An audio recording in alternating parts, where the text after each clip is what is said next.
안녕하세요 여러분들, 반갑습니다 여러분들. 자, 오늘 낮입니다 여러분들. 조금 어둡죠. 햇빛이 이쪽에서 창가에서 지금 들어오다 보니까 좀 어두운 부분은 좀 이해를 좀 해주십시오 여러분들. 여러분이 있는 곳에서도 지금 여러모로 좀 우려스러운 부분이 있을 거라고 봅니다 여러분들. 코로나 사태 때문에 지금 이탈리아에서는 좀 사망 소식이 17명이라고 하고 있죠. 그 우리나라보다도 더 이렇게 빠른 속도로 사망 소식이 있고 하는 거 보니까 그만큼 지금 좀 이런 걸 볼 때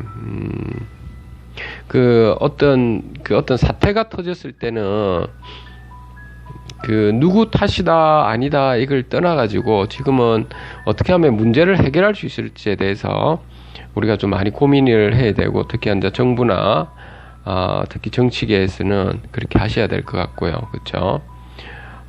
그 중에서도 특히 보면 어제 그 뉴스에서도 보니까 계명대학교에 있는 동창병원에서 그런 이야기를 하시던데, 이렇게 의사 선생님들도 상당히 좀 힘든 부분이 있지만, 특히 이제 간호사 선생님들이 그 동산병원에 보니까 상교대를 한다고 하더라고요.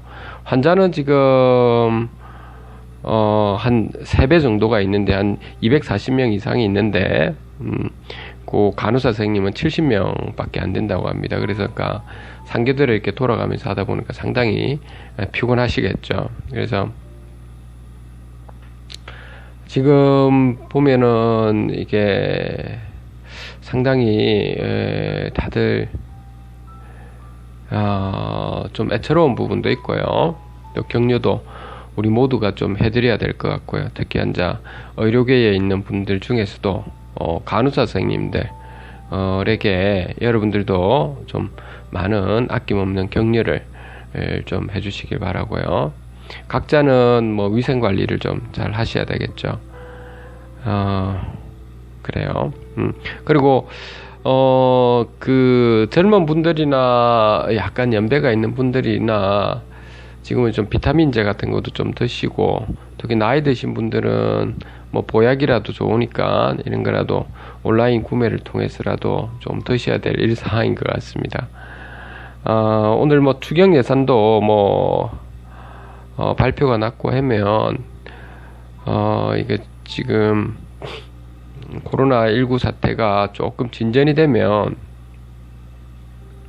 좀 확산 속도가 좀 싸그러들고 이렇게 됐을 때는 아마 이번을 계기로 해가지고 모두가 또 새롭게 앉아 이게 바이러스의 아주 심각한 문제점, 그리고 이것으로 인해서 경제적 난관을 어떻게 앞으로는 극복해 나갈지, 이러한 대처 요령도 아마 생길 거라고 봅니다. 그래서 우리가 안 좋게만 볼 것이 아니고, 지금 사태가 터진 상황에서는 앞으로 이런 사태를 지금은 잘 대처하도록 하는 부분이고, 그 미래에는 이런 것을 대처하기 위한 여러 가지 방안들을 좀 더 체계적으로 만드는 계기가 분명히 되리라고 보니까요. 우리가 좀 고무적으로 좀 봤으면 하는 부분이 듭니다. 자, 오늘은 여러분들께 그 증빙하는 부분 있죠. 그 말씀을 좀 드린다고 했죠. 그 시간이 좀 되어서 여러분들 증빙하는 부분을 먼저 하고요. 그거는 분량이 얼마 안 되니까. 그리고 다음 시간에 급여 신고하고 4대 보험 관련돼서 또 말씀을 드리고, 그 다음 시간에는 그 노무 관리 부분 이렇게 지금 마무리를 좀 할까 하는데요. 오늘 정빙 부분을 먼저 보겠습니다. 그리고 또 어떤 분들, 제가 아시는 분들 중에서 또 형사사건과 관련되어서 뭐라 해야 될까요? 어떤 그 형벌이 나오지 않습니까? 그러면 그 형별 체계가 어떻게 되어 있는지, 이런 부분에 대해서도 묻는 부분이 있어서 제가 말씀을 좀 드릴까 합니다, 여러분들. 자, 우선적으로 여러분들 그 증빙이라고 하는 거죠. 우리 관리단에서는 비용에 대해서 이렇게 잘 이렇게 증빙을 해야 되겠죠. 그래서 영수증이라든지 각종 세금 계산서 이런 걸 꺼내야 되고 이제 이런 부분이지 않습니까? 그래서 이제 비용으로 이렇게 지금 처리하는 부분인데 증빙은 딱 쉽게 생각하시면 됩니다. 우리 관리단과 관련된 업무에 대해서는 뭐죠? 지출에 대해서 증빙할 수 있는 것을 마련해 두면 되는 거죠. 그쵸? 그렇게 하면 되고요. 그리고 여러분들 그 법인세법 시행령 제 116조 우리는 비영리 법인이기는 합니다, 여러분들. 거기에 보면은 증빙 자료들은 5년간 일반적으로 보관하도록 이렇게 해놨거든요. 이제 거기에 예외 사항이 하나가 비영리 법인이 들어가 있긴 한데 거기서 수익 사업 부분은 제외한다 라고 해놨거든요. 그러니까 우리는 지금 실질적으로는 보면은 여러분들이 관리비와 관련된 모든 것들을 그냥 5년 동안 비영리 법인이지만 좀 보관을 하도록 이렇게 해두셔야 됩니다, 여러분들. 기본적인 부분입니다, 여러분들. 보관을 해두시고요. 두 번째로는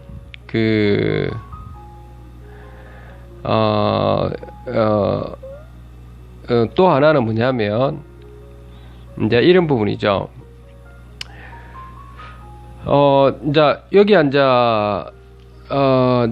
5년 동안 여러분들이 보관하는데 중요한 부분은 이제 우리는 그 비영리에 있는 거기 잡수입들은 전부 다가 최소 그거는 이제 5년 동안은 보관해야 되는 것이 법인세법에 있는 부분이거든요. 그러니까 그거는 여러분들 꼭 그거는 알고 계셔야 되고, 근데 다 보관하도록 해주셔야 됩니다, 여러분들. 그거는 조금 더 지금 말씀을 드릴게요. 그냥 제가 갑자기 오늘 있죠. 어제 좀 늦게 잠을 잤더만은 좀 그랬습니다. 어쨌든 자, 그러면은 지금 5년 동안 보관도 안 하고 뭐 이렇게 되어 있는 곳이 우리 많은데 그걸 어떻게 해야 됩니까? 라고 하셔가지고 연락이 자주 오시거든요. 이제 여러분들 중에서 이제 이런 겁니다. 예를 들어서 관리단을 이제 형성시켰대요. 형성시켰는데 이제 그 시행사에 있는 관리업체한테 이제 인수인계 작업을 받을 거 아닙니까? 관리 권한을 이제 다 가지고 있으니까. 그래가지고 이제 인수인계해라 하니까 딱 주는 것은 선수비에 관련돼서만 딱 주고 나머지는 대부분이 안 주더라는 겁니다. 특히 이제 달라고 했던 부분이 각종 인건비에 관련된 내역서부터 해서 그리고 각각 일반 관리비에 대한 내역서와 통장을 달라고 했는데 그렇게 주지 않더라라고 하는 부분입니다. 이제 그 부분에 대해서 어떻게 해야 되느냐라고 하는 부분이거든요. 이제 이 부분이 좀 중요하시겠죠, 여러분들. 듣고 싶은 부분이실 겁니다. 그러면 여러분들 크게 우리가 이때 달라고 해도 안 되면 어떻게 해야 됩니까? 이러면 가서 부시고 이렇게 해야 됩니까? 안 되죠. 자리 구제한다고 가서 가지고 그렇게 하셔도 됩니까? 안 되죠, 여러분들. 그러면 어떻게 하시는 건 알 겁니다. 어쩔 수 없죠. 그러니까 내용 증명서 보내고 해도 안 됐을 때는 어쩔 수 없이 그 법률에 근거해 가지고 우리 소송할 수밖에 없는 상황이죠. 잠깐 물 한 잔을 할게요. 그러면 이게 법률에 의거해서 있죠. 여러분들이 소송을 딱 하게 되는데요. 그럼 크게 이제 우리가 두 가지가 있거든요. 소송은 하나는 뭐냐면 동산 및 권리 인도 가처분을 할 수 있습니다. 다시 말씀드립니다. 동산 및 권리인도 가처분 이렇게 소송하는 방법이 하나 있고요. 두 번째로는 손해배상 청구를 할 수 있습니다. 근데 이 권리인도 가처분은 어느 때 해야 되고 손해배상 청구는 어느 때 해야 되느냐라고 하는 부분입니다. 이것도 여러분들이 잘 아셔야 되는데, 자, 먼저 그 동산 및 권리인도 가처분 같은 경우는 아예 있죠. 그 기존에 있는 시행사나 관리 업체들이 관리비에 대해서는 안 보여주고 있죠. 그런데 그 데이터는 어디에 있는지는 알아요. 예를 들어서 관리비 그 데이터가 보통 관리비 고지서를 만드는 곳이 있었을 거 아닙니까? 그 뭐 IMC 데이터 이렇게 하는데 그 발급 기관이 있었을 겁니다. 어디 뭐 돈 20만 원이나 이렇게 주고 하는 어떤 아파트처럼 이렇게 만드는 이때 데이터베이스가 있는 곳이 알고 있다고 했게요. 거기를, 그 업체를. 그러니까 이제 관리권을 다 받았다, 우리가 관리인이다라고 하는 것이 우리가 지금 이렇게 지금 다 되어 있고, 그 확정 판결도 받았고, 아니면 판결 안 받더라도 뭐 과반 통과되어서 그쪽에서 넘겨주더라 라고 한다면, 그러면 그 업체한테 가서 이제 지금 관리비 내역서, 회계 자료하고 모든 것을 이제 이렇게 넘겨라 라고 했는데, 거기에 있는 IMC 데이터, 관리비 데이터를 가지고 있는 그 업체에서 하는 이야기가, 아니 우리가 계약한 거는 지금 기존에 있는 관리업체랑 계약을 했었고, 그리고 계약 조건 사항에서는 우리가 이걸 보여주지 않는다는 계약 조건이 있었고, 만약에 보였을 때 위약벌이라든지 이런 부분이 되어져 있기 때문에 어떻게 저희가 해드릴 수가 없습니다 라고 하시거든요. 그러면은 왜 그 자료가 필요하냐면, 우리가 관리단에서는 이제 필요한 것이, 이제 이게 관리단 조직이 되어서 이제 관리 권한을 가지고 있기 때문에 기존에 있는 관리비 내역서 중에서 특히 관리비를 내지 않은 분들이 내지 않은 분들 파악을 하셔야 될 거 아닙니까? 대체적으로 시행사 측에서 보통 관리비를 많이 안 내거든요. 물론 입점주분들도 많이 안 내는 경우도 있었을 거 아닙니까? 그러면 그런 부분을 일일이 체계화를 잡아서 내지 않은 분들에 대해서는 관리비 최고 독촉장 보내고, 그렇게도 안 되면 그에 따른 관리비 소송을 해야 되는 거죠. 소멸 수요가 있기 때문에. 그렇지 않으면 정상적으로 납부하시는 분들에 대해서 그분들이 피해를 많이 보시기 때문에, 그렇죠. 관리비가 올라갈 수밖에 없지 않습니까? 자, 그래서 이제 그런 상황에 대해서 있죠.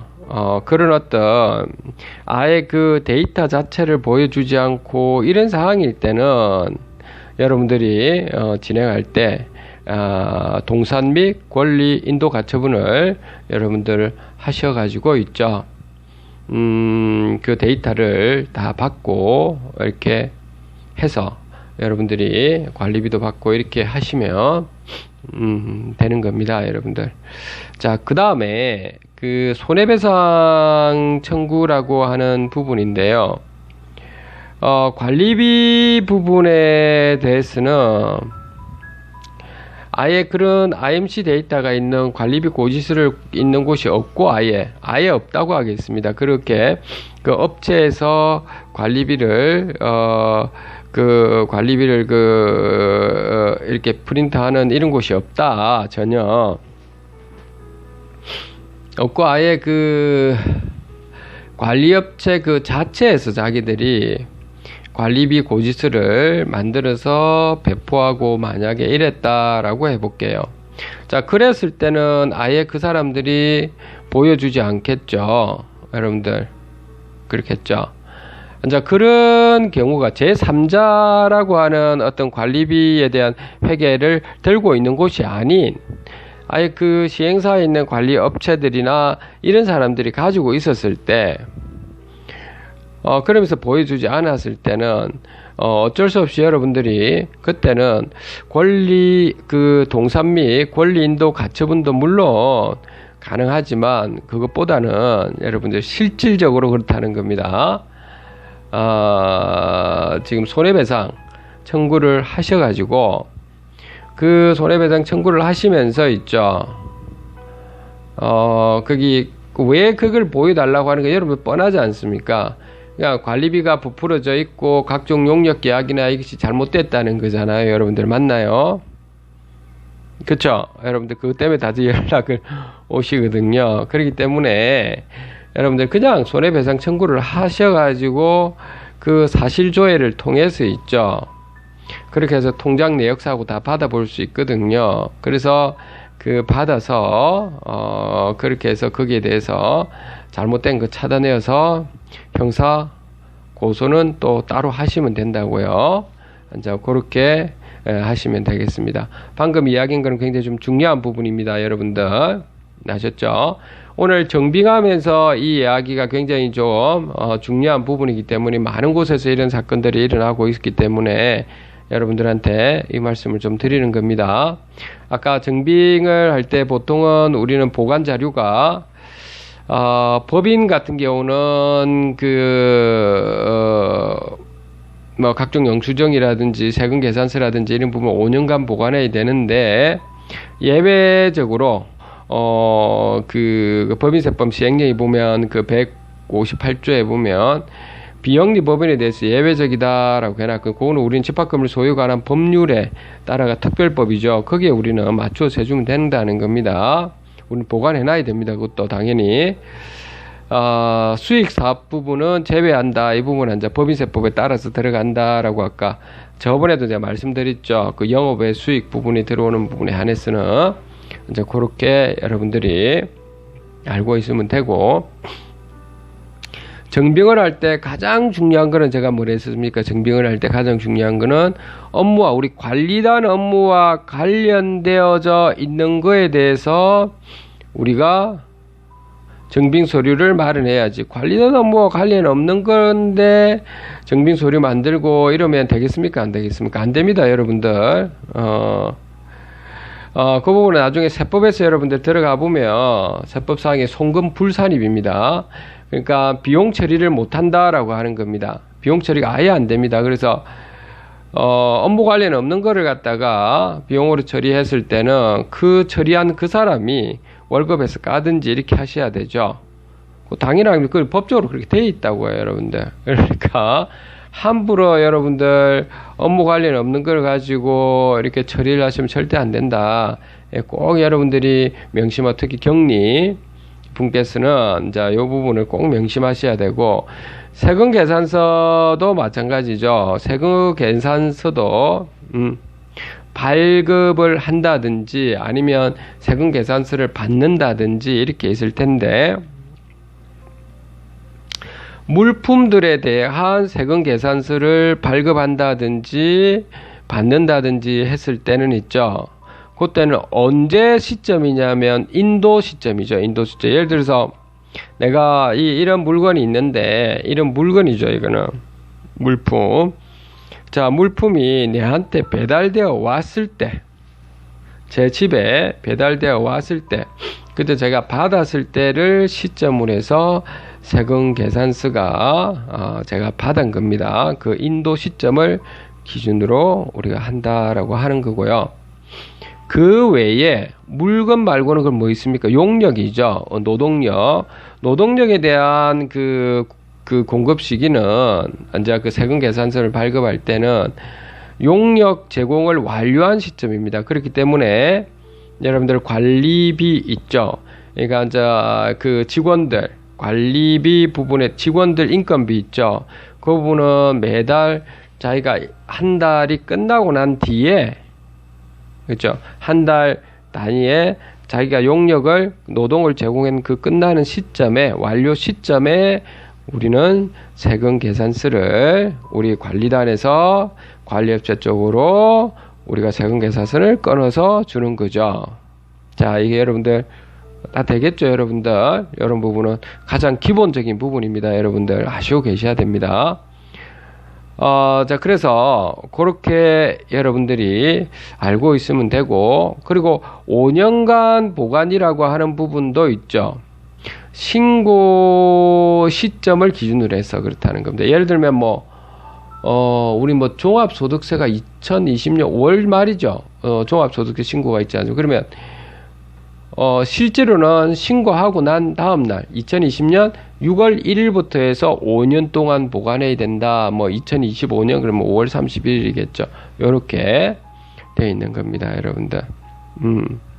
그리고 저는 개인적으로는 5년간 보관할 필요도 없습니다. 여러분들 계속 보관하시면 됩니다. 파시할 것도 없고요. 회계는 계속 지금 그 건물이 없어질 때까지 재무상태표에 나타나고 이렇기 때문에 그 회계만, 전자 시스템 회계만 잘 처리하시고, 붕괴만 잘 처리하시고, 격리가 좀 그런 그 문서 같은 경우 잘 이렇게 전표부터 저번에 제가 말씀을 드렸죠. 앞에 있는 부분을 잘 보시면 됩니다. 그걸 딱 장만해 놔면 됩니다. 그리고 그것 자체도 여러분들 컴퓨터 그렇게 얼마 안 하니까 요즘에는 스캐너를 떠가지고 데이터베이스화를 좀 잘 시켜놨는 것이 좀 좋을 겁니다. 여러분들 웬만하면 그렇게 해두는 것이 여러분들 우리 관리단 전체가 좀 효율적으로 투명하게 들어갈 수 있는 지름길이다라고 이렇게 볼 수 있습니다. 지금 제가 그 형사사건 부분인데요. 이제 그 부분을 좀 말씀을 드릴게요. 자, 여러분들께 이 형사사건 같은 경우에 이제 판사께서 이제 형벌을 이렇게 때리지 않습니까? 그런 절차가 있거든요. 이제 그런 부분입니다. 그런 부분을 좀 여러분들이 가중하고 감경하는 이런 과정이 있거든요. 그걸 좀 아셔야 된다라고 하는 겁니다. 그래서 여러분들 전화가 많은 곳에 오셔가지고 형사사건에서 이거는 집행유예가 될까요? 안 될까요? 이거는 벌금 얼마를 때릴까요? 자꾸 저 사람은 교도소를 갈까요? 자꾸 이런 질문을 하시던데 딱한 사정은 알겠습니다, 여러분들. 근데 웬만큼은 제가 이야기를 안 하다가 이번에는 제가 이 관리단 부분도 여러분들이 아셔야 될 거고, 그리고 이게 지금 관리단을 통해서 제가 알게 된 분이신데, 그분의 주변에 하여튼 안 좋은 거지만, 그러니까 좀 조카분이 조금 뭐라 해야 될까요? 사고를 좀 쳤는가 봐. 사고를 치면서 좀 문제가 발생해서 이제 그 부분에 대해서 좀 문의를 좀 하더라고요. 그래서 이거를 제가 그분한테만 이렇게 지금 제가 카톡으로 이렇게 보내주는 것보다, 왜냐하면 관리단에 관련돼 가지고도 많은 분들이 형사사건 관련돼 가지고 질문을 하니까 이거 전반적인 흐름은 좀 알고 가셔야 되겠다. 물론 거기에 대한 좀 더 깊이 있는 거는 변호사분들을 통해서 여러분들 하시라고 했었습니다. 저도 그렇게 한다라고 하는 겁니다. 여러분들 알고는 있으시면서 변호사분하고 의논을 좀 나누어야 여러분들이 되겠죠, 물론. 우선적으로 여러분들 우리가 어떤 범죄를 저질렀다라고 합시다. 어떤 범죄냐 하는 거는 이제는 제가 거기에 대해서 논의는 하지는 않겠습니다. 어떤 범죄다는 걸 알았다 합시다. 횡령이라든지 배임이라든지 각종 또 거기 계신 조카분은 폭행을 했다든지 협박을 했다든지 어떤 범죄 구성 요건에 해당되어서 범죄를 저질렀다고 합시다. 그래서 상대편에서 결국에 누구든지 고소인이 또 고발인께서 고소를 했겠죠. 그 고소가 우리 관리단 같은 횡령 배임이죠. 대부분이다. 횡령 배임 관련된 거나 또는 수재죄 관련된 부분이겠죠. 배임 수재죄라든지 이런 부분이 있을 거 아닙니까? 이제 그런 부분일 거고, 그렇지 않으면 이제 아까 그처럼 일반적인 조카분께서는 뭐 그 어떤 다른 폭행이든 뭐든 뭐 연루가 돼 있겠죠. 자, 거기서 돼 있다고 합시다, 일단. 그리고 고소가 또는 고발이 들어왔었다라고 하면, 거기에 따라 가지고 이제, 경찰에서 이제 조사를 받고, 이제 고소인, 고발인 조사를 끝나고 나면, 이제 피의자 측 있죠. 조사를 받고 이제, 그리고 나서 이제 넘기죠. 검찰 측으로 다 넘기고 나면, 검찰 측에서 이제 검사께서는 이제 그 형법에 맞추어서 그 형법에 있는 거기에 있는 죄가 있거든요. 죄. 야, 그걸 우리는 그 죄에 맞는 거 딱 이렇게 있습니다. 그쵸? 이런 범죄를 저질렀을 때는 이런 거죠. 2년 이하의 징역 또는 500만 원 이하의 벌금을 처한다. 이런 것들이 있을 거 아닙니까? 이렇게 검찰 측에서는 기본 법정형에 맞추어서 있죠. 공소를 하게 되는 거죠.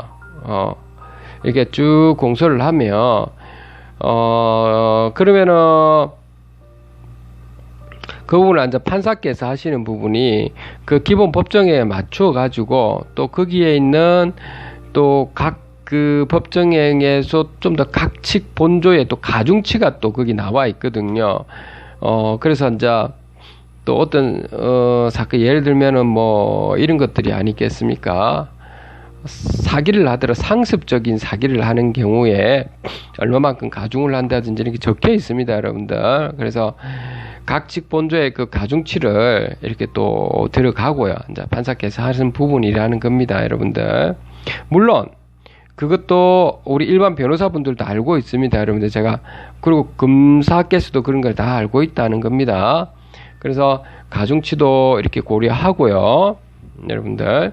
그리고 난 다음에 또 범죄를 저지르더라도 어떤 사람이 그 범죄가 예를 들어서 이런 거겠죠. 사기만 친 게 아니고 폭행을 하고 그런 부분요. 또 강간을 했다든지 이렇게 여러 죄가 한 가지만 딱 성립된 게 아니고 한 3-4가지가 한꺼번에 이렇게 진행된 경우가 있을 거 아닙니까? 그건 수재라고 하거든요. 여러 가지가. 이제 그랬을 때는 우리 그걸 갖다가 법적인 용어로 상상적 경합 처리한다 해서 죄가 굉장히 여러 가지에 대해서 있죠. 거기 하나를 다시 기본 법정형과 각칙 본조에 맞추어서 가중치를 그 법률에 맞춰서 쭉 두고 그러고 난 다음에 이제 거기 또 나와 있습니다. 그런 다음에 또 누범 있죠. 그 다음에 누범에 대해서 가중치를 둔다는 겁니다. 누범에 대해 가중치는 벌금은 적용은 안 되는데 누범 가중치도 두고요. 그 다음으로 이제 법률상으로 감경 사유가 있는지를 본다는 겁니다. 그래서 심신장애인 같은 경우 이런 것들이겠죠. 그 다음에 이제 또 경합범 또 가중치도 또 두게 되거든요. 그래서 판결이 확정됐고, 예를 들어서 어떤 한 범죄가 이제 판결이 확정되어 가지고 이제 벌금 1,000만 원에 이제 처한다고 돼 있고, 그리고 난 다음에 또 하나 더 이제 또 범죄가 또 저질러 있는 경우에 있죠. 그런 경우에 그것도 계속 지금 검찰 측으로 넘어와서 이제 지금 소송 중이었을 때 형사사건으로 경합범이거든요. 이제 그런 경우에 가중치 두 가지고 마지막으로 장량 강경으로 마무리를 해서 이제 들어간다는 겁니다. 마무리를 해서 이제 그것을 이제 징역으로 살아야 될지 아니면은 집행유예를 가야 될지 아니면 벌금만 때려야 될지 이제 이런 걸 보신다는 겁니다, 판사께서. 자, 방금 제가 말한 거고 굉장히 중요합니다. 다시 이야기하겠습니다.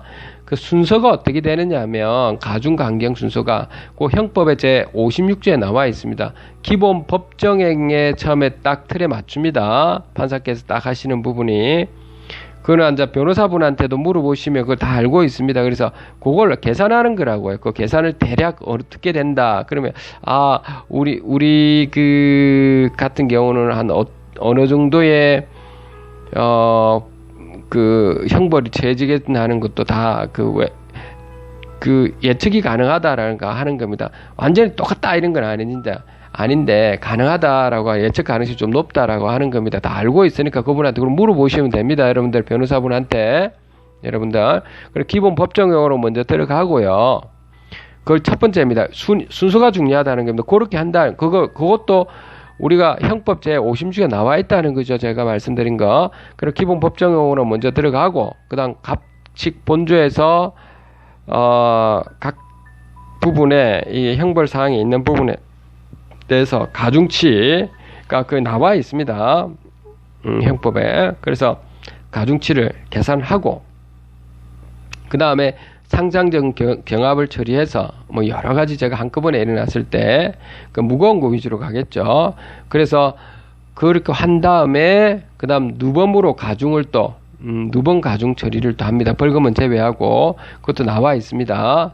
그 다음에 법률 3 감경을 시키고 경합범에 대한 가중치 들어가고 마지막으로 장량 감경을 시킨다는 겁니다. 이거 굉장히 왜 중요하냐면 여러분들 수학적으로 잠깐 제가 말씀을 드릴게요. 여러분들 법률서에 이렇게 되어 있는 이유가 예를 들어서 여러분들 1,000만 원이 있다라고 했을 때 1,000만 원에서 여러분들이 그 수익을 100% 냈으면 얼마 되죠? 2,000만 원이 되죠. 2,000만 원이 되는 거죠. 100% 수익을 냈기 때문에 됐습니까, 여러분들? 그런데 이제 그 2,000만 원에서 50%의 손해를 봤으면 1,000만 원이 되는 거죠. 자, 무슨 말인 줄 알겠죠?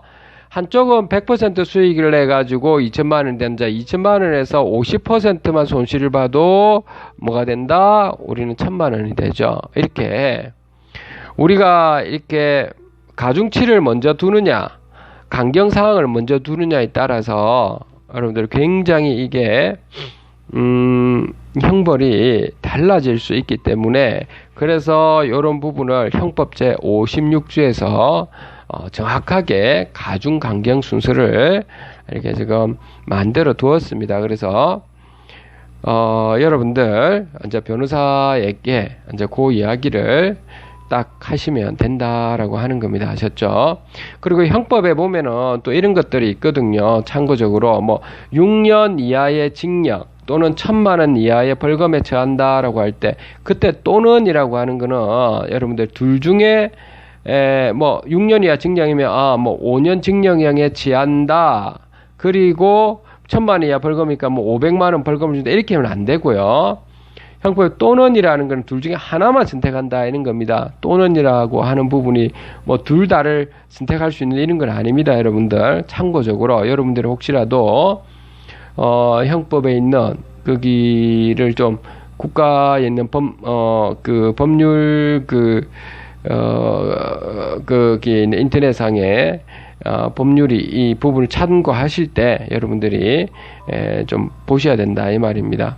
그리고 합쳐서 하는 경우가 있는데 그거는 병과 처리는 반드시 그거 나와 있습니다. 그리고 또는 병과하여 이렇게 지금 나와 있다고요. 그러니까 그 문구가 있는 경우에만 둘 다를 한꺼번에 처리한다 이거지.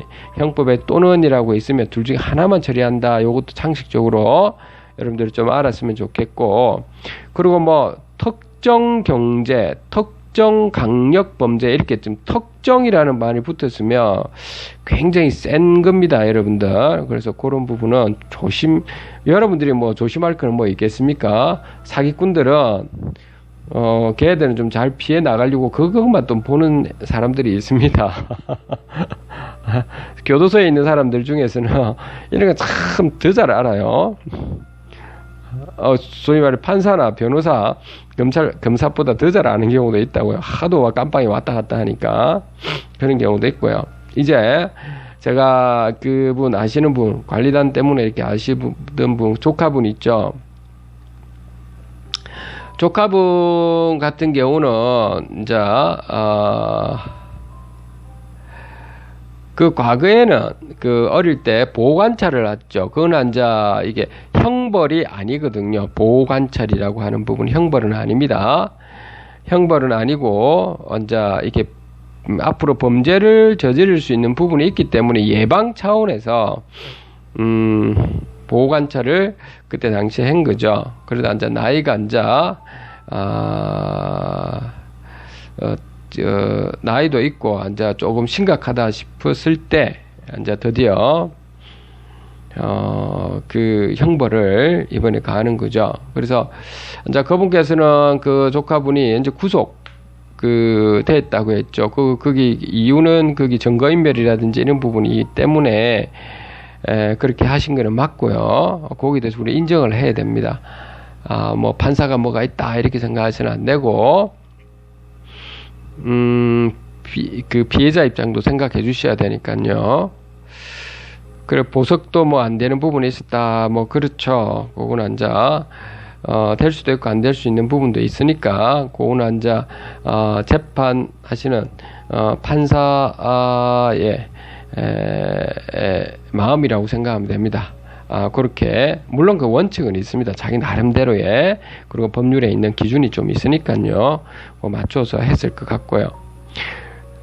그 제가 말씀 들으신 부분은 집행유예 부분을 말씀하시던데 그분께서는 여러모로 힘든 가정에서 자라서 조카 그분이 좀 문제를 좀 일으켰다라고 하셨는데 그래요. 그 집행유예가 될지 안 될지는 모르겠지만 구속이 되었다고 해서 집행유예가 안 되고 있는 건 아닙니다. 집행유예가 될 가능성이 제가 볼 때는 좀 많다고 봅니다. 근데 이제 문제는 뭐냐면 아까 제가 말씀드린 장량 강경을 할 때는 그 재판장 마음인데 결국에 범죄를 저진 분이 뉘우치고 어떻게 하느냐 하는 부분도 굉장히 중요하거든요. 그 앞부분에 있는 가중강경 부분은 전부 다가 뭐 이제 사건이 벌어진 걸 어떻게 하겠습니까? 그렇다고 그 조카분이 심신장애인이라든지 이런 건 아니잖아요. 결국에 강경을 받으려고 하면 결국 본인이라든지 부모님을 통해서 아니면 주변 분들이 간곡하게 선처를 요구하고 이제 본인이 또 어떻게 또 하느냐에 또 달려있는 것 같습니다. 물론 그 피해자 측에는 당연히 가셔가지고 여러 가지 이제 합의도 좀 하셔야 될 부분은 그거는 더 잘 아실 것 같고요. 자, 그래서 잘 하시면 될 거는 같습니다. 근데 웬만하면 이제 이런 부분도 변호사분한테 가셔야 되고 뭐 어쩔 수 없는 거죠. 좀 상황이 좀 급박한 상황인 경우니까. 그렇죠. 아무래도 뭐 기존 변호사도 좋고요. 그분한테 하셔도 되고 아니면 그 검찰 출신들 중에서 변호사분들도 상당히 그분들 잘 하시겠죠. 많이 해보셨으니까 그분한테 하시든 어쨌든 비용은 좀 꽤 좀 들어갈 거는 좀 어쩔 수 없습니다. 자, 이런 부분은. 그리고 집행유예 같은 경우는 3년 이하 징역 이거나 500만 원 이하의 벌금일 때 집행유예가 들어가는 겁니다. 그러니까 아마 집행유예 가능하다. 이제 이 부분을 제가 그 3년 이상이고 뭐 이렇지 그 3년 초과한다지 이 정도는 아니거든요. 그 조카분은 보통 이제 징역 1년으로 이제 형을 선고를 했으면 그러면 집행유예는 보통 2년을 갑니다. 그렇죠? 그건 아실 겁니다. 그렇죠, 여러분들? 선고를 하고 나서 이제 뭐 깜빵이는 안 가더라도 2년 동안은 조용하게 살아야 되죠. 안 그러면 집행을 하죠. 형 집행이. 징역이 보통 2년이면 집행유예는 3년 이렇게 들어갑니다. 그리고 징역이 3년이면 집행유예는 5년 이렇게 들어가는 것이 통상적으로 되어 있으니까는 그 조카분 같은 경우는 1, 2, 3년 중에서 아마 2년이라고 보더라도 3년은 조용하게 앞으로는 살아야 될 겁니다. 그런 부분을 제가 말씀을 좀 드리고 물론 집행유예에서 결격 사유는 있습니다. 그거는 뭐냐면 깜빵에 갔다 왔는데 보호관찰 이런 게 아니고요. 진짜 이제 징역살이를 했다든지 이렇게 지금 깜빵에 갔다 왔어요. 그 어떤 사람들이 깜빵에 갔다 오고 나서 3년 내에 또 뭐 범죄를 저질러 가지고 이랬을 때는 집행유예가 안 됩니다. 그때는. 그러니까 조카분은 아마 그런 상황이 아니죠. 이제 그렇게 하시면 되겠고요. 그 형의 그 가중치 부분에서도 여기서 가장 높은 벌이 뭐죠? 사형이죠, 여러분들. 그 사형 거의 없죠. 그 다음에 징역, 그 다음으로는 금고, 그 다음 자격 상실, 자격 정지, 벌금, 구류, 과료, 몰수 이렇게 지금 되는 거죠. 여러분들, 그래서 오늘은 제가 요 정도만 이제 말씀을 드릴게요. 여러분들 또 다음 시간에는 세금 부분에 대해서 오늘 이야기했으니까 다음 시간에 급여 부분이나 사대보험 말씀을 좀 드리도록 하고요. 어쨌든 웬만하면 죄를 저지르지 않아야 되고, 특히 집합 건물에 재진 그런 인간들 많죠. 관리업체 측에 있는 그런 거 보여주지 않고 어쩔 수 없습니다. 형사 고소를 하셔야 되고, 그래 밝아지니까요. 이제 그 외에 여러분들이 또 관리인이나 관리위원들도 이제 자기 봉사하는 정신으로 원칙대로 진행을 잘 하시고, 그리고 이게 입점주 분들과 소유자 여러분들도 공용부 무단회수는 안 됩니다. 어제 전화 오신 분들도 그런 분들도 꽤 있던데 절대 그러면 안 됩니다. 관리인이 제대로 이렇게 원칙대로 하시는데 딴지를 걸고 이러시면 안 돼요, 여러분들은. 그거는 잘못된 거고요, 여러분들이. 무슨 말인지 아시겠죠? 공용 부분에 대해서는 절대 여러분들이 무단훼손이나 이렇게 해서 막 싸우고 또 관리인 보고 뭐라고 이러면 안 되겠죠? 또 관리사무소에 또 뭐 딴질, 또 그것도 어떻게 보면 갑질이잖아요. 물론 직원들은 자기 본분에 충실해야 되는 건데, 자기 본분에 친절하고, 근데 우리 입점주 분들 중에서도 너무 자기 것만 무리하게 챙기면서 자기가 해야 될 의무사항을 지지 않고 이런 것도 문제가 있는 겁니다, 여러분들. 그거는 여러분들 스스로가 반성을 하시고 이렇게 하셔야 됩니다. 오늘 여기까지 여러분들한테 말씀을 드리고 또 다음 시간에 계속 말씀을 드리겠습니다. 건강관리 잘 하시고요. 여기까지 하고 항상 이 집합 건물이 투명하게 효율적으로 관리될 수 있도록 우리 모두가 잘 하도록 합시다. 다음 시간에 말씀을 또 드리겠습니다. 감사합니다.